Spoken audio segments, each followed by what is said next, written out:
Welcome back to Big Fellas. It's Mark Hall here with my co-host Darren. How you doing, Darren? You well, mate? Yeah, I'm good, thank you, Mark. It's good to be back after last week, but very good, thank you. Yeah, good stuff, mate. Another loser story again today. I love the loser stories, and this one's an absolute banger. We have Chris on today, and he's lost 10.5 stone. How about that? That's incredible, mate. That's like me and you, our weight loss journeys put together, you know? It is. That's mad, isn't it? Actually, when you say it like that, it really is. It is. It's more than that, I think. Well, look, mate, yeah. it's not a competition, right? Like the good thing is anyone who listens to this podcast loses weight or doesn't listen to the podcast, to be fair, and loses weight. It's always good, mate. It's always good. So it's great to have these stories on. I think they're really popular with our listeners. And yeah, I look forward to this one.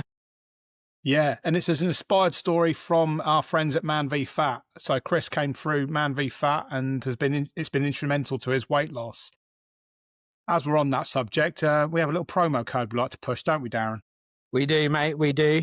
If you love football and you want to lose weight, then what better way to lose weight through playing football? You win a game, you lose a game, mainly on the scales, to be honest, Mark, isn't it? And then a little bit on the pitch, but you get to go and do a bit of exercise.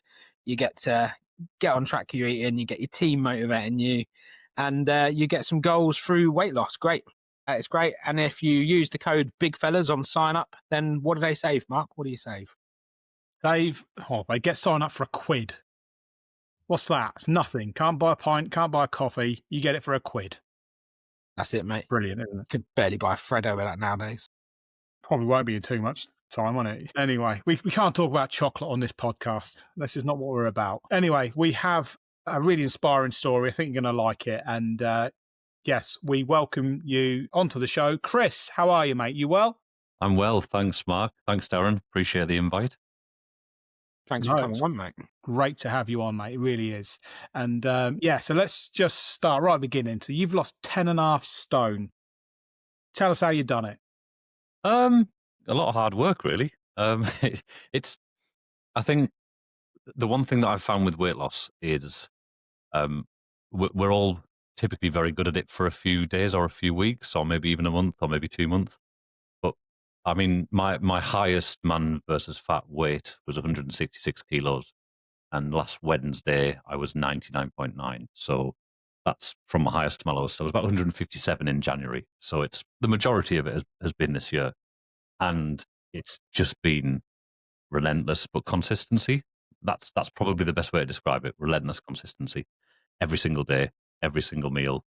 It's about making the right choice. And it's about that meal being more important than whatever the temptation is that day to not achieve whatever the next target is that you've got set in your head. Yeah, I think that's a really good point, mate. I think when we go through weight loss, one of the biggest mistakes we make is we try and do it really quickly. So we make huge changes that are unsustainable. And we forget the fact that you can do this through little changes and being consistent. Yeah, really interesting. It's probably the sensible way to have done it. I didn't. I went extreme. I'm really good at all or nothing. So I think some people are really good at consistency, and I think a lot of big people are very good at all or nothing. So it's the whole bag of crisps that's a family size rather than just a handful like other people could have, or it's the whole bottle of whatever it is that you're drinking at the time instead of just having some of it. And I think for me, I think what I did actually was I tried to get my head around the fact that to me, the next meal is just a source of fuel. So don't think of it as I really miss carbs or I really miss pasta or I really miss a nice cheese sauce or something. I had to make sure that every single meal was just fuel to keep the engine running. It was just quite a big engine and it was a lot less fuel than it actually needed in the early days. But over time, I think you get a bit better at it and you find ways of fighting the cravings and the desire to, yeah. I'm a savory guy, so give me a pie instead of a bag of sweets. But as soon as I couldn't eat sweets, I was circling the walls most nights, desperately looking for like a Haribo behind the sofa or something. It was getting pretty bad. Oh man, yeah. No, I've been there. I get that. Let's start right at the beginning, Chris. What were you like as a kid? Were you a big lad as a kid, or were you sort of quite skinny? No, I think I was fairly normal. So looking back at photos, anyway, I was fairly normal sized. I've always been really tall, so I'm 6'4" 3/4, but I still only say 6'4" because I'm not quite 6'5". Really enjoyed sport. I only played football in primary school, I am a goalkeeper, but I am only a goalkeeper. I am not a frustrated striker. I am not a frustrated winger. I will happily stand in the net and throw myself at anything that comes my way, but I don't want to be up front. I don't want to score the goals. I have scored 2 goals in training as a goalkeeper, just throwing it out there. But one was a header as well from a corner. But I was only ever interested in rugby as a kid. I had the stature for it. I was tall. I was broad. Did school rugby, did town rugby, played for the town, and didn't start playing football again until I joined Man versus Fat in 2023. Play, yeah. Yeah, no, goalkeepers union here. I play in Oh, yeah, goal. I didn't know that. Okay. Yeah, yeah, yeah. Yeah, I conceded 4 last night, but we won't talk about that in great detail. But Wait, how many would it have been if you weren't playing, though? exactly, that's how I say it. So, Yeah. probably 3. But yeah, it's great. And like I said, I've played my bit of rugby over the years as well. And I guess, so have you played rugby in adult life then? So I went down again in my mid-30s. I'm 39 now. I went down in my mid-30s.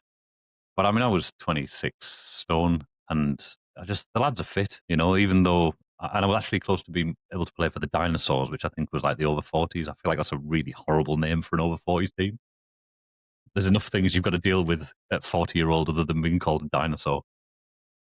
But I just wasn't fit enough. I couldn't keep up. I hadn't ran for years. And I think my heart rate was like 195 or something, and I had to stop. I was going to do myself more damage than good. So I went to one session and realised that rugby, my rugby career was definitely over. Yeah, that's the thing. So now then, mate, so you're at Man v Fat now. Are you doing any other exercise as well? Yeah, so it's really funny when I've been listening to some of the other people that have come on, and actually we should never compare each other because we've all got our own journeys and we've all been different sizes, and what is 20% of my weight loss might be different to somebody else's 20%. So it's, it shouldn't matter. But I hate running. I'm a goalkeeper. I need to run 18 yards. So as long as I can go as fast as I can, hell for leather, over those 18, 20 yards, if I have to kick potentially, that's all I need. So I didn't bother with running. I have no interest in running. Keep getting told to run and I don't want to run. But I like weightlifting. So I can easily burn 700, 800 calories in an hour on a morning. So I paid for a personal trainer back in the summer last year. So even though I wasn't losing the weight, I was exercising more, and I've been consistent with that all the way through this year. 4 mornings a week, 7:30 on a morning. So it's the only day I don't take my son to school. The only day I do take my son to school is the only day that I don't train. So during the week, I was there at 7:30 this morning. I'll be there 7:30 on Thursday morning. Brilliant. Fair play. And yeah. So what kind of sort of lifts do you do then? What does your routine look like? So it's all upper body. I think the ex-rugby player and, carrying 160 kilos, you'll know yourself, gents, you end up with fairly big legs anyway. We've all got strong thighs and, good Yeah. calves. So I didn't really want that to grow any stronger. I think I was desperately trying to fit into my skin better, and I thought having some definition in my arms and chest as I was losing weight would help. And it has, and I can see a difference. The skin element, the kind of loose skin element, is a real struggle when you get to kind of fairly big losses. So a lot of it for me now is trying to just have a better physical shape, which I think will make me stronger in football. I think it'll make me kind of stronger. I don't know, putting the Christmas lights. So things day to day are easier when you do some fairly heavy lifting, but it's all upper body strength. I think I've heard that muscle mass is really good for your health overall as well, isn't it? There's huge benefits to having a healthy level of muscle mass. Yeah, I think one of the things that I noticed is as the weight has come down, if you update the weight in the apps that we all use for tracking, steps and exercise, you're burning less calories because there's less of you, right? So I notice my heart rate doesn't get quite as high as it used to, which I think is obviously a healthy benefit of both losing weight and increasing your fitness. So there's definitely things that I think are additional benefits to more than just what your hope is. I don't know. Have you guys seen Reacher on Prime? Yeah. Right. So Right. I'm aiming for the Team U version of Reacher by the end of 2026. So basically just absolutely jacked and fairly tall is what I'm aiming for by this time next year. So I might have to come back on the podcast and tell you whether that's successful this time next year. Please do. Yeah. Yeah. I mean, the actor used to be like an Abercrombie model or something as well, didn't he? I can't remember his Okay, name. He's right. I mean, can't yeah, have all of it though, can we? Right? yeah. You wouldn't fuck with him though, would you? Let's be honest, and that's what Yeah. it comes down to. Oh, mate, that's brilliant. I think a lot of men will resonate with that. Like me and Mark have said this before, haven't we, Mark, in our early days? That, mate, I'm not a runner. I don't enjoy running. And I can see why people get the bug for it. But in the gym, I love lifting. I find it really satisfying. And I like, I can't say boxing because I'd be a right pussy in a boxing ring, but like punching a bag, I really enjoy that sort of stuff. That's the sort of workout that's right down my street. So I think that's really relatable. Yeah, and I think so. I'm really aware that having a personal trainer is expensive, which it is compared to a 30 quid gym membership. But I needed that accountability. It's why man versus fat works for me, because Yeah, I will not haul my fat ass out of bed at 6:45 4 days a week. I'll find an excuse. I'll find a reason. It'll be raining, or the car won't be charged up enough, or something like that will be a reason why I don't go to the gym that morning. So because I pay for it up front, that accountability means that I do haul my fat ass out of bed in the morning and get to the gym. So that works for me. It's not possible for everybody to have, feel very fortunate to be able to do that. But to me, that's me investing in myself. I'm investing in my future by doing this now. fair play, fair play. Want to go on and talk about your diet, Chris, and sort of what that looks like. So you said you've effectively your mindset was you're eating food for fuel, and that was the purpose of it. What does your diet look like? Where was your diet? Let's start there. What did your diet look like before you started losing the weight, and how has it changed? So I wasn't naive to the fact that I was eating the wrong foods at the wrong times and the wrong portion sizes, and how much will that resonate with all of us that have been overweight? Because when we're really honest with ourselves, a lot of us will know why we were overweight, and whether it was the drink, whether it was the food, whether it was a mixture of the both, whether it was takeaways when you just couldn't be chewed to spend 10 minutes putting something in an air fryer, which a lot of us have done as part of our journeys. So my diet was high calorie, high saturated fat, huge portion sizes. I think what's really interesting, and in 2017, I had a sleeve gastrectomy, or a gastric sleeve. So this was done on the NHS. I had to lose weight for a year, I had to lose 10% of my body weight. At that point, I was touching 30 stone, so I was even heavier than I was when I got heavier at Man versus Fat. And I went down to just under 20 stone. So I'd already lost nearly 10 stone, having had a sleeve gastrectomy, or gastric sleeve. After about 2 years of that, your stomach stretches, and I found that I was able to go back to eating the same kind of food because it had fixed the problem internally. I couldn't put as much food down me anymore, but it hadn't fixed up here.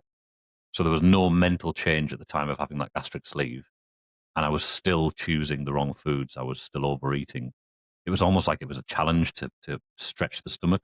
So all of that weight that I lost from having a gastric sleeve, I put it back on again, almost to the same level. And I now feel no restriction whatsoever from that operation that obviously, they took 75% of my stomach and chucked it in a bin, and it's kind of grown itself back again to, if we all went out for a meal now, you wouldn't know that I'd had a gastric sleeve because we would all be able to eat the same amount of food. Wow. Yeah, I wasn't aware that it that it grows back. I Well, know. Yeah. yeah. I mean, it definitely has. I don't know what the medical term is for it, but I don't feel any restriction whatsoever, and I could still smash a big tasty even now if I really wanted to. Yeah. Large milkshake, a lot. So, and you're not supposed to when you've had that surgery. No, because I had that, and Yeah. it's about 2-3 years ago now, and I still wouldn't be able to eat, say, a medium Big Mac meal. Really? No. That's really interesting. And how Yeah. many years ago? Coming on 3, 2.5. Right. Say. Okay. Yeah. Yeah, that's really.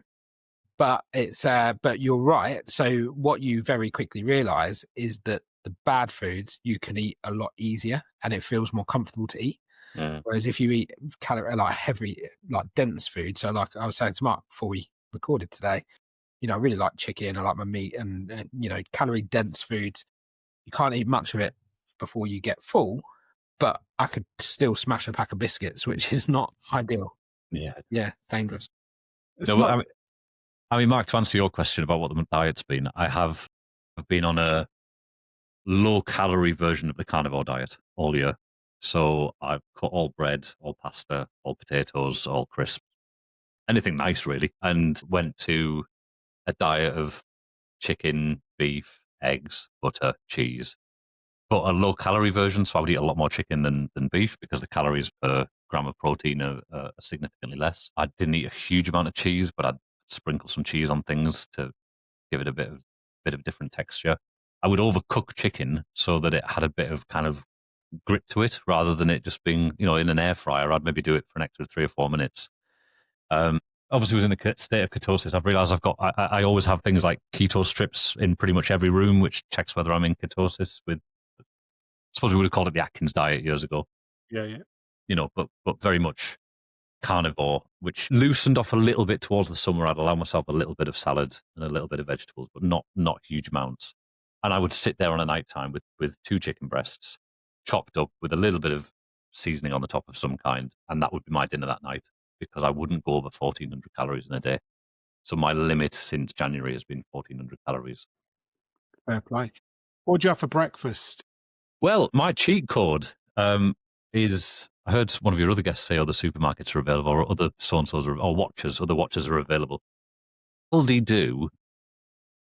It's a kind of it's the meat that they put in the muffins. So it's like the sausage patty and they're frozen, there's 6 of them and you get them in the freezer section at Aldi. And I would have 2 of those on a morning with either scrambled eggs or 2 eggs, just fried eggs. And if I ate them slow enough and pretended that the bun was there and the cheese slice was there and the egg was inside it, so I would have 2 of those on a morning. I'd make coffee, come back and jump in the shower while they were cooking after the gym, come down and start work. I work from home, so I don't have a lot of traveling to do, which I think contributed to the weight gain as well. So yeah, the Aldi version of the sausage equivalent of the McMuffin has been my cheat code pretty much all year. If not, maybe 4 eggs scrambled, that kind of thing, just high protein breakfast. And how do you sort of balance that with sort of, I'm assuming you've got a partner and a family, and sort of how do you eat sort of with them? That to me is obviously quite extreme and quite, yeah. So I guess it'd be difficult for a family meal if you're just sat there with 2 chicken breasts. What does your kid eat? Yeah, you will eat the chicken, child. You will be strong like ox. Yeah. So I live on my own probably 4 or 5 days a week. My son's with me 2 or 3 nights a week. So that made it easier, right? Because I'm on my own the majority of the time. But actually, that's the hardest thing because you're not held to account by anybody then. So that's when you can have a bar of chocolate if you want. And that's when if you want to go and smash a 6-pack of crisps, then nobody's going to stop you because you're on your own. So that mental strength comes in at that point, I think, because I think it's all of those quiet moments where nobody knows the hard work that you put in that actually count for more than picking up a certificate of man versus fat or someone going, you're looking well. They never say you look less fat than the last time I saw you. They always say you're looking well, which I appreciate, but no one does that. They never go, we don't look as fat as last time I saw you. It's always very British of us. So I have sacrificed family meals. I have, my mother's 60th was in January and I was only maybe 3 or 4 weeks into it. We went for an Italian meal and I sat there and had a steak and everybody else is eating. So I would try and find something. I've sat and watched my family have fish and chips at the seaside, and I've sat and had nothing. I've watched them have Chinese meals, and I've had nothing. Because to me, losing weight was more important than the temptation of a Chinese meal. Because I will not be fat in my 40s. Like it's as simple as that. And that was where my head was at. Yeah, fat, bald, and 40. That was my warning, shall we say? Yeah. And it was that kind of thing. It's just interesting. The point I wanted to pick up on, and something I've experienced in this year, and I've spoke about it on the pod before. Like my relationship ended earlier this year, and then I found myself moving out, living on my own. And then when you've got no one else around, that's hard, and the accountability is quite tough. And it was almost like I could eat crap here, and nobody knows. Yeah, that sounds ridiculous. But there was times where it was a Tuesday night and I got a bit bored. So I just went to the local shop, got a 6-pack and a share bag of crisps just because. Yeah. Yeah. And I think it's because I think when we're in public, it's very easy to not order the biggest meal because that whole social etiquette is, oh, there's the fat guy having the biggest meal possible. And I've felt guilty for that many a time. So there's times where I've looked at the menu and gone, I'd really love that, but I can't have it because then my family or my friends or everybody's going to think, oh, look at the fatty with the mega mixed grill volume 5, So there's that kind of social pressure, which you don't get, Mark, when you live on your own, do you? Nobody knows how many chips you put on your plate when you pull them out of the oven. Yeah, I know what you mean. Yeah. No, it's so true. So, one of the things that you said earlier is that you're on this carnivore diet, and then you said, "Oh, I treated myself in the summer to some salad and vegetables." So, we always think salad, vegetables are about as good as food gets. What is it with your diet? What's the calories in like lettuce and Yeah, calories are next to nothing, and actually, the lettuce isn't too bad on carbs. I think I use the NutriCheck app, which I know Man v Fat has a deal on, I think, but I've had it for a couple of years. And I have the calories and then the carbs, so I don't really care too much about how much protein's in it. I know protein is high chicken. I know other things aren't, but that's what I look at. I had mine set for carbs, so you can get away with a little bit of veg. You would try and stay under 20 grams of carbohydrate a day. Those strips that I showed you, the color gets weaker the more carbohydrate that you have. So you want a nice dark color to show that you're really in ketosis. So that's your body using excess fat rather than carbohydrate for energy. And I, my actual treat, I lost out on. It was either a top scorer or a biggest loser one season because I went on holiday 2 weeks before the end of the season. I missed 2 sessions and I put 12 kilos on. I'm really proud of that. I put 12 kilos back on in 2 weeks. Like I went because I can delay gratification. I needed the gratification of you've done well, you've tried really hard, you need to have a treat. I went away to Greece for a little break, and in the space of that 1 week away and missing 2 sessions because of the flight times, I'd gone up by 12 kilos, but I'd already overachieved by that point in terms of I set myself milestones. So I needed to hit 99.9 by the end of the year. As it happens, I've kind of done it a month early with an injury and not being able to play. So I'm obviously happy. So now I'm not worrying about what I eat until the new year, and then I'll get to BMI, which will be the last 7 or 8 kilos, and whatever I put on between now and Christmas. So I have treated myself at the right times, but I'm able to delay the gratification because it's worth it, I think, and it makes it taste a whole lot sweeter as well. Well, that was going to be my next question. It says, have you had any treats, or you've still made time for that, so to speak? Yeah, I've had two holidays abroad this year, and on both times I've just shoveled pasta and pizza into my mouth because athletes would do it. Professional footballers will have 2 weeks away on holiday and they're not going to worry about it for 2 weeks. Of course, they're probably in much more moderation than I was doing. But I know I'm good at losing weight. There's lots of things in life I'm not very good at. One of them is I will lose weight because I'm very good at all or nothing.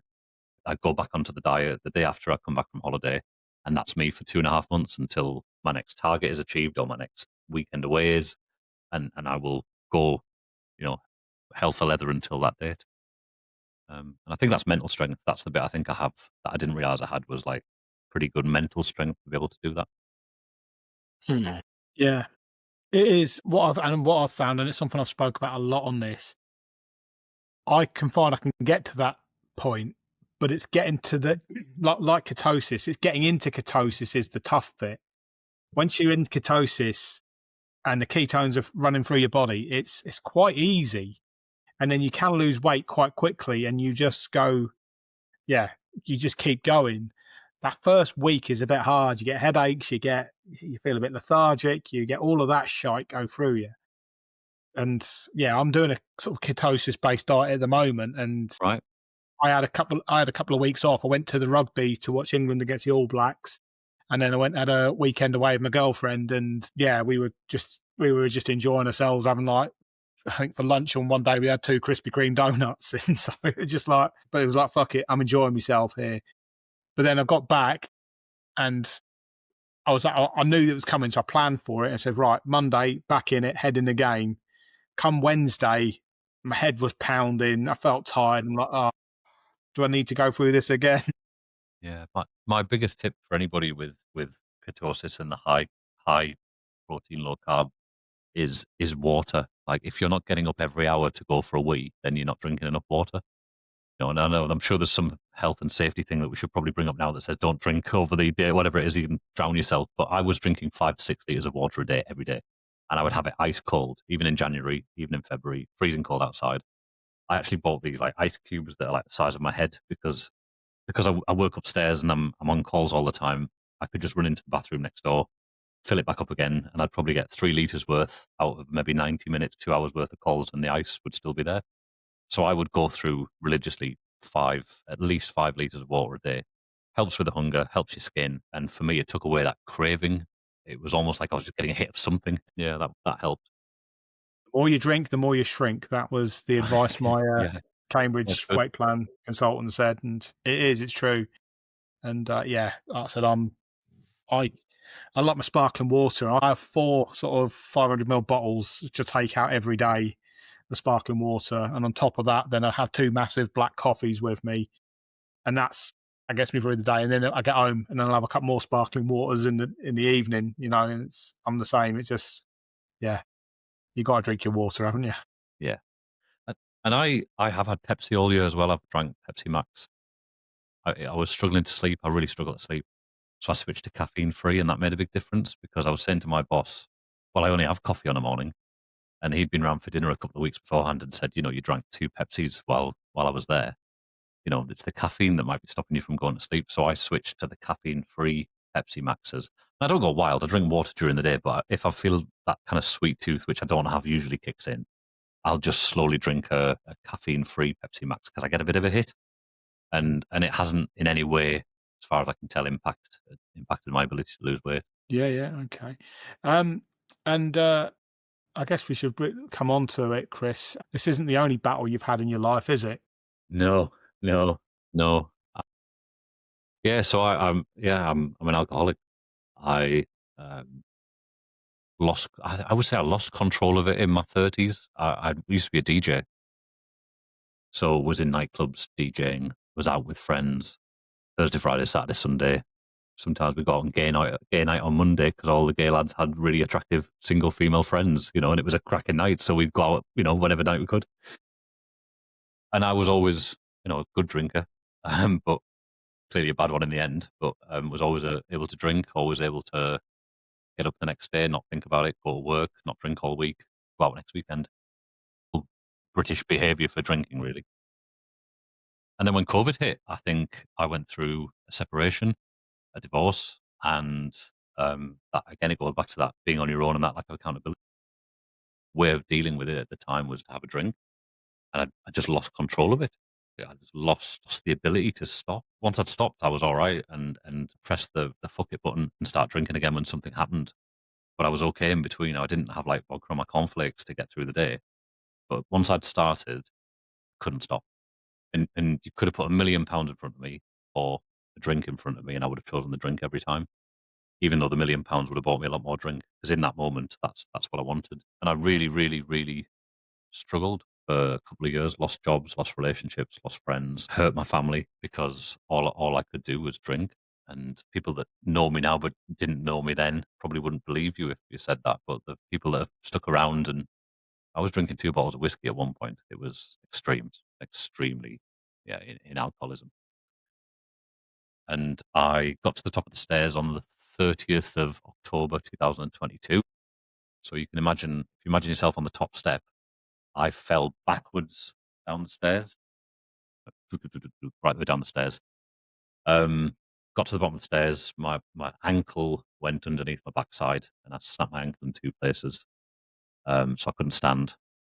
Doctor said, because of my size, bearing in mind I'm 26, 27 stone going back down the stairs, he said if I'd have landed on my head, best I'd have been a vegetable, at worst I'd have been dead. I think was to paraphrase what he said. Severely disabled or dead. And that was the last day I drank. So I'm 3 years sober as of the 30th of October this year. I think it is my greatest superpower. Going back to what I've been saying about all or nothing, now you could put a drink in front of me, we can go and sit in the pub, you could take me to a brewery or a distillery. Nothing you will do will make me take another drink. So, yeah, that was giving me the strength to believe in myself and get a bit of myself back, and spent a couple of years after my sobriety working on kind of getting this bit sorted.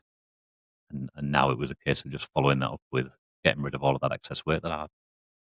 Sorry, with that, mate. So, do you know when you? So well done for the drinking thing, because Yeah, I think time.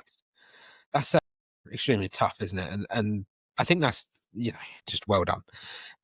The When you quit the drinking though, did that then spur on worse food choices? Does that make sense to replace it? firmly believe in addiction transfer. I think when I had my weight loss surgery, I couldn't eat, so I started drinking more because the drink went down all right, especially if it was a spirit because it wasn't gassy. Darren, you'll know it's easier to take soft drinks than it is a carbonated drink. And then, yeah, I think that absolutely led to addiction transfer to alcohol, which I think got worse and worse as a relationship, which I was incredibly grateful to get out of, but at the time didn't feel great about, and house up in the air and assets and all that kind of stuff. And whenever there was a letter coming through the door with another cost, anyone who's been through a divorce will know with a cost. It was the button that I'd press the fuck it button, and I'd be back on the drink again, and I wouldn't, I'd be off for 9 days. Nobody'd hear from me. I wouldn't go to work. I'd just be ordering drink on Uber Eats and getting it, bottles of wine delivered to the house. Delivered to the house. I don't smoke now, but was smoking and drinking. And yeah, I believe in addiction transfer, and I think my addictive personality, which I think I'm very career focused. I'm very focused on this year. It's been the weight loss. Next year, it's going to be the strength training. Like I need to have something.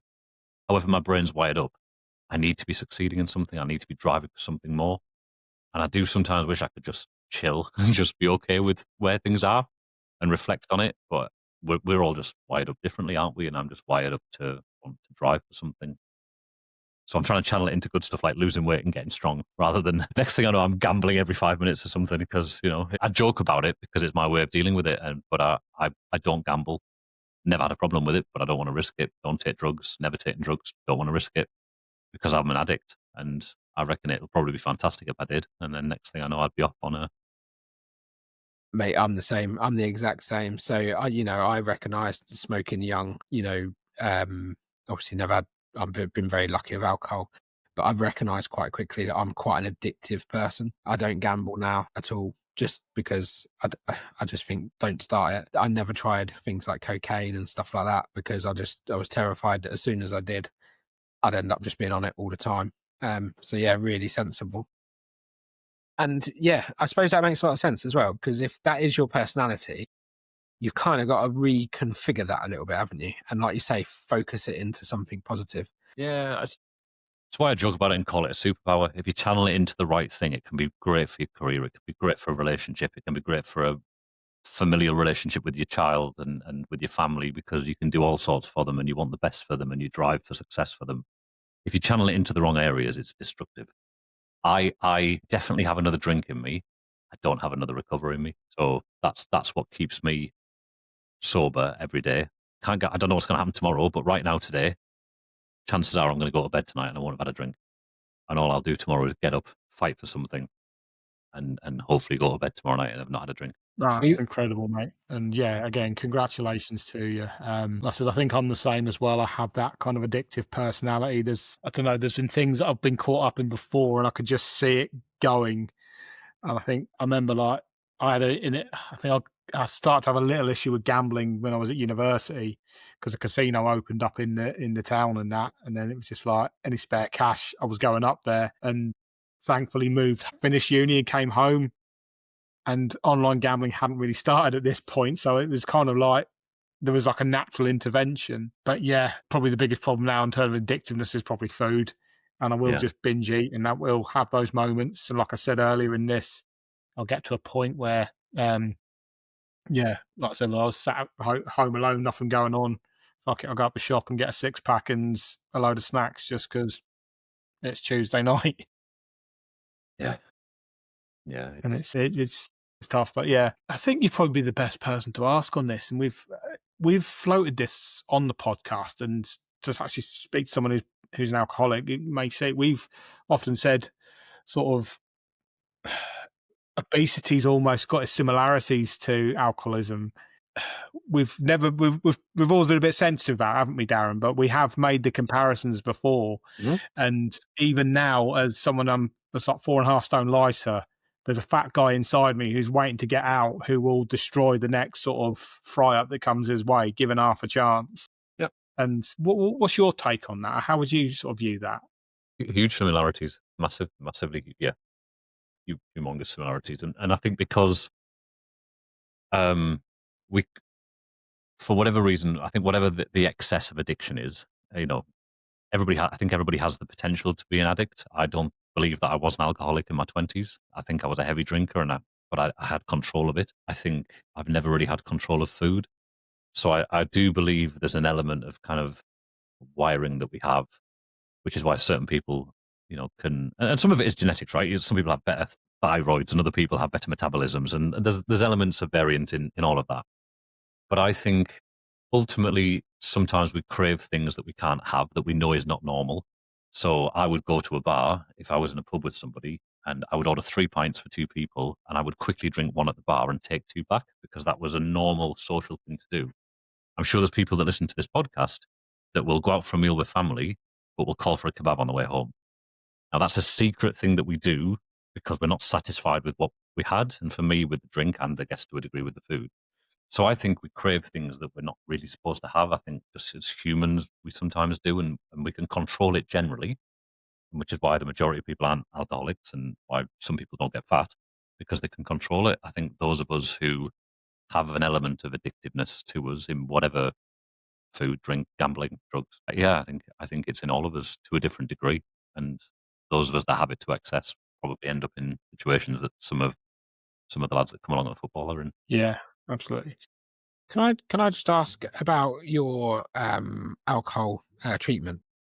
Had a friend who unfortunately did pass away. He was an alcoholic, and you know, yeah, unfortunately, he didn't ever manage to get on top of it. But he was given like these pills where if he touched alcohol, so for example, even salad dressings and stuff like that, if he'd have that, he'd be violently sick. Like, did you go through like different medications and stuff like Yeah, that? so I tried that. I can't remember the name of it now, but I tried that one. I got rosy cheeks, but it didn't stop me. So it didn't work for me. I got like really hot cheeks, but I could still drink. I went along to AA meetings, but I haven't been to an AA meeting since I got sober because it didn't work for me. So talking about the problem wasn't my way of getting better. My way of getting better was to talk about anything else other than the one thing that I really wanted. It's like having a kid who wants a new bike, and then you spending all day talking about how great your bike used to be, and he's going to make them want the bike more. So that didn't work for me, and it's a wonderful organisation, and it's helped thousands and thousands of people get sober. It didn't work for me in the way I am. So I kind of, because I was in hospital, I couldn't drink. I had 2 operations, and I was in for nearly 3 weeks. Because I lived on my own, I had to be able to get myself up and down the stairs. So I had to go for rehabilitation onto a rehabilitation ward afterwards to be able to walk on crutches. So that got me sober in the first place. And I think the scare of dying, I think got me clean eventually, which was to not go home and have a drink straight away. But when you're jobless and nobody wants to talk to you and your family can barely look at you, those first few days in the house were really touch and go about whether I would have another drink or not. And I'm so glad Wow. that I Yeah. didn't. Yeah, because it's amazing, isn't it? Is that when you get on top of your issues, how quickly life can improve.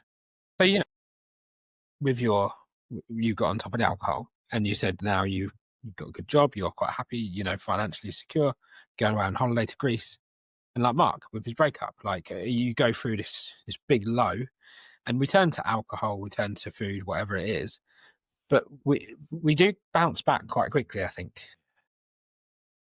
Yes. Tough times don't last, but tough people do. I love that saying because I'm still here. And there was times where I almost didn't want to be here at times. I don't think I was ever really in that position, but there was times where I just wasn't happy. And I can safely say, even in January at 166 kilos or 157 kilos or whatever it was in January, I'm I have peace in my life now. Sobriety has given me peace. That control of, I went out with all the MVF lads last Christmas and we had a hell of a night. But I drove home because I didn't have a drink, and everybody else crawled home, was dragged home by their wives home, and I love the control that I have now in my life around sobriety because we could go and sit in a pub, the three of us, and I'll sit and drink with you, but I'll just have a soft drink. And I'm really lucky that my friends, my family, the MVF lads who I class as like an extension of family and friends, nobody has ever made me feel bad about not having a drink. There's never been what you having a drink for you? There's none of that. Yeah. And the ones that know why, and the ones that don't ask. And I really like that, and I value that nobody makes me feel uncomfortable about not having an alcoholic drink. But the control that I have over my life now from sobriety has just led to peace. And even though I was bigger in January, a lot bigger, I was peaceful and I was happy. And I'm the happiest I've ever been in my life now. And obviously, I don't have 3 X's before the letter L on an item of clothing, which makes me even happier that I can go into a shop and buy things normally now. And I've heard people on new podcasts talk about that, and you guys can understand it as well. I love my life now. I want it to keep going forever, just as it is now. If I could just pause a moment and just have it run for a while. Well, apart from looking like Jack Reacher, of course. Yeah. If I could just improve if I could just improve the guns a little bit and a slightly bigger chest and less man boob, I'd be happy. No, it's really good to hear, Chris. Well done, mate. You've done amazing. Yeah, I love that, mate. I'm really sort of pleased with you. Let's just sort of lighten the mood as we start to not taking nothing away from it, Chris, not at all. But yeah, let's talk about your Man Be Back Club. You play in the Darlington League, is that right? I do, yes. And Tell us a bit about that. How did you get involved, and sort of what's your team and things like that? Yeah, so my son's godfather is one of my mates that I've had since I was single digits, so I've probably known him 30 years now. He joined before I did. He'd mentioned it, and I'd already kind of seen it. It kind of comes up on the adverts on Facebook at times. So I decided just to go down because I find it really difficult as a man in my late 30s to find new friends. I don't think we do. Men our age do not go easily out and find new friends. And I work from home. I don't have workmates anymore. I do, but I talk to them on Teams. I don't talk to them in the pub or, in a cafe or in the canteen. So I have made some incredible friends through Man vs. Fat. People that I don't think I would have made friends with had we have met outside of sweating and breathing heavily. I don't know why that came across a bit weird. But these are incredible human beings that have chosen overweight to go and be vulnerable enough to go and run around a pitch with other lads that are overweight. And the friends that I've made from that club are incredible. Yeah, it's my go-to now. I tore my meniscus in June, and I had surgery in September. I tried to play, and I promised I wouldn't dive. And I'm an addict, so a goalkeeper in goal being told not to dive. As soon as the first ball came in, I flunked myself at the ball, completely ripped the meniscus. I had to go off to hospital. Spent the night in hospital on my birthday. And yeah, they've been so supportive, and I hope in a way them seeing the success that I've had with the weight loss. We're not a great weight loss football club. We have a lot of people that I think could do better. Honestly, there's been some incredible weight losses. But we'd only got to 25% as a club. I think there's been over 400 people since the club started. The coach does his best, always running competitions, always trying to encourage it. But we've got some lads that maybe haven't got past 5% in 2 or 3 years. That for me is the bit that I would like to change, and I want us to get better at that bit. What I will say to that though, Chris, is because I would be one of those people, right? But I wouldn't have played at my heaviest. So, how I did it by the by, but I kind of joined Man v Fat to try just not to go backwards. I'd already lost 6 stone. I didn't want to go back. I knew that I wanted to do some exercise. I wanted that social interaction, mental health benefits and stuff. I think it's so much nice more than weight loss, isn't it? Yeah. It's so much more than weight loss. Yeah. And it's an opportunity as well, isn't it? Just to continue beating the drum for weight loss. When you're ready, we're here for you. And I think I totally agree with you. Every time I've played Man v Fat, it's been exactly the same. But I just think everyone's journey is just it's when you're ready, and it's there. And when you are ready, we're good to go. And I think the weight loss, there's someone I'm really close to at the club who says, I know I'm not losing weight, but I'm not putting weight on because the weight loss, the weigh-in every week keeps me accountable. And I think that's a really interesting thing. I think it would be, I think we have lads that will support each other, that can ask each other questions.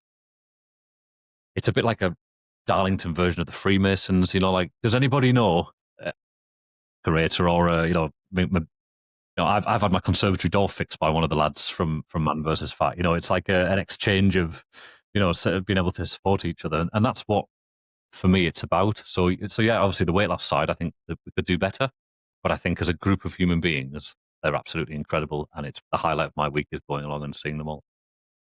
Yeah, absolutely. And ours is on a Monday night. And the way I see it, there's you can't have any more fun on a Monday night. There's nothing better to do on a Monday night than go and play Man v Fat. Even last night, it was pissing down the rain.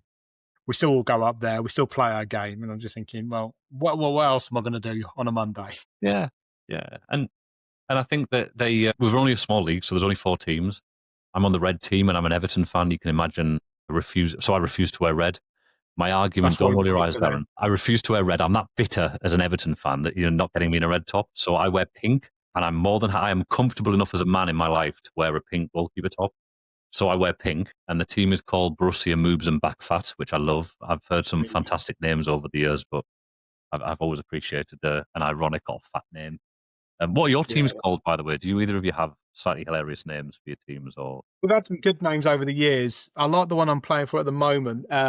So I'm in the Cambridge League, and I'll give them a shout out. So we've had a twist on a Saudi Arabian side, and we're called Al Fatty Lad.